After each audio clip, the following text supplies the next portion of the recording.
PM Modi 2 दिन के भूटान के राजकीय दौरे पर थे। भारत और भूटान की दोस्ती सदियों से अटूट है और पीएम मोदी की इस यात्रा ने इस दोस्ती को और भी मजबूती दी है। क्यों? पीएम मोदी की भूटान यात्रा कूटनीतिक लिहाज से बहुत अहम मानी जा रही है। देखें इस रिपोर्ट में।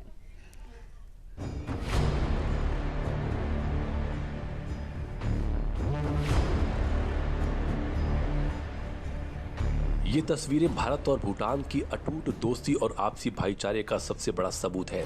पीएम मोदी की भूटान की राजकीय यात्रा ने भारत भूटान रिश्तों में एक नया मील का पत्थर स्थापित कर दिया है।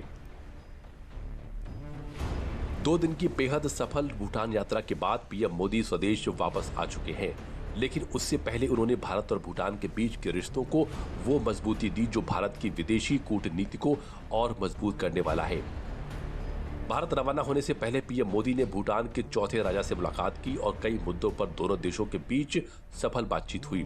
बातचीत के बाद पीएम मोदी ने ट्वीट करके लिखा, भूटान के राजा जिग्मे खेसर नामग्याल वांगचुक से शानदार मुलाकात हुई। हमने ऊर्जा, क्षमता निर्माण, संपर्क, प्रौद्योगिकी, रक्षा और सुरक्षा जैसे क्षेत्रों में सहयोग पर चर्चा की।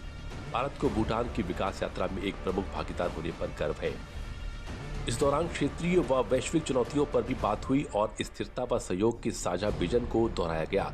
जबकि भारत और भूटान के बीच ऊर्जा और संपर्क 2 ऐसे क्षेत्र हैं जहां सहयोग ही गहरा रहा है और इसका जिक्र खुद पीएम मोदी ने किया।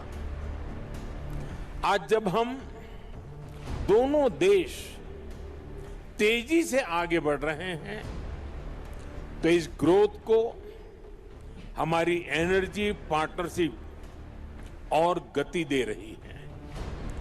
भारत भूटान हाइड्रो पावर साझेदारी की नींव भी his majesty the 4th king के नेतृत्व में रखी गई थी। हिज मैजेस्टी 4th किंग और हिज मैजेस्टी 5th किंग दोनों ने ही भूटान में सस्टेनेबल डेवलपमेंट और एनवायरमेंट फर्स्ट का विजन आगे बढ़ाया है। आपके इसी विजन की नींव पर आज भूटान विश्व का पहला कार्बन नेगेटिव देश बना है। आज अपनी इलेक्ट्रिसिटी 100% रिन्यूएबल स्रोत से उत्पन्न करता है। इस क्षमता का विस्तार करते हुए आज एक और बड़ा कदम उठाया जा रहा है। आज भूटान में 1000 मेगावाट से अधिक का एक नया हाइड्रो इलेक्ट्रिक प्रोजेक्ट लॉन्च कर रहे हैं। पीएम मोदी की इस भूटान यात्रा का खास पल रहा भारत से लाए गए भगवान बुद्ध के पवित्र अवशेषों का भव्य स्वागत। ये अवसर ग्लोबल पीस प्रेयर फेस्टिवल और चौथे राजा के जन्मदिन से जुड़ा था। पीएम मोदी ने कहा कि इन अवशेषों को जिस आदर व श्रद्धा से स्वीकार किया गया वो भारत भूटान के लोगों के बीच गहरे आध्यात्मिक व सांस्कृतिक बंधन को दर्शाता है। ये बंधन साझा बौद्ध विरासत और शांति समन्वय के मूल्यों पर टिका है।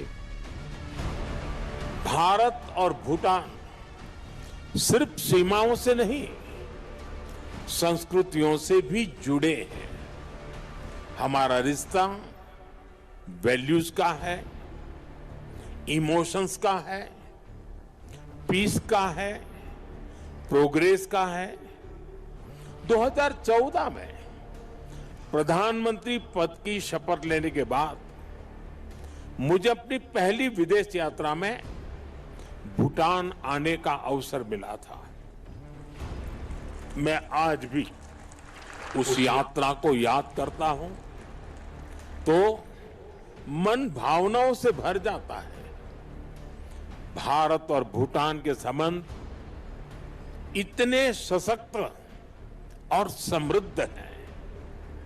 हम मुश्किलों में भी साथ थे, हमने चुनौतियों का सामना भी मिलकर किया और आज जब हम प्रोग्रेस की प्रॉस्पेरिटी की तरफ चल पड़े हैं तब भी हमारा साथ और मजबूत हो रहा है। भारत हमेशा से ही भूटान के विकास में अहम योगदान देता आया है। इस बार की पीएम मोदी की भूटान यात्रा की सबसे बड़ी उपलब्धि रही 1020 मेगावाट के पुनात सांगचू द्वितीय जल विद्युत परियोजना का उद्घाटन पीएम मोदी और भूटान के राजा ने संयुक्त रूप से किया। ऊर्जा सहयोग भारत भूटान साझेदारी का सबसे अहम हिस्सा है। इस अवसर पर नवीनीकरण ऊर्जा व स्वास्थ्य क्षेत्र में कई एमओयू पर हस्ताक्षर हुए। भूटान के विकास के लिए नई क्रेडिट लाइन की भी घोषणा की गई।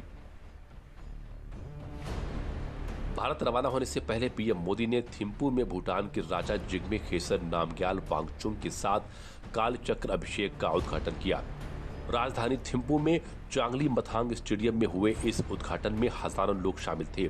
कालचक्र सेरेमनी तिब्बती बौद्ध धर्म से जुड़ी हुई है, जिसका अर्थ समय का चक्र होता है। इसे बौद्ध धर्म का महाकुंभ भी कहा जाता है, जिसमें सभी मिलकर विश्व की शांति के लिए प्रार्थना करते हैं। इसके अलावा कालचक्र सेरेमनी में कई तरह के रंगारंग कार्यक्रम भी आयोजित किए जाते हैं।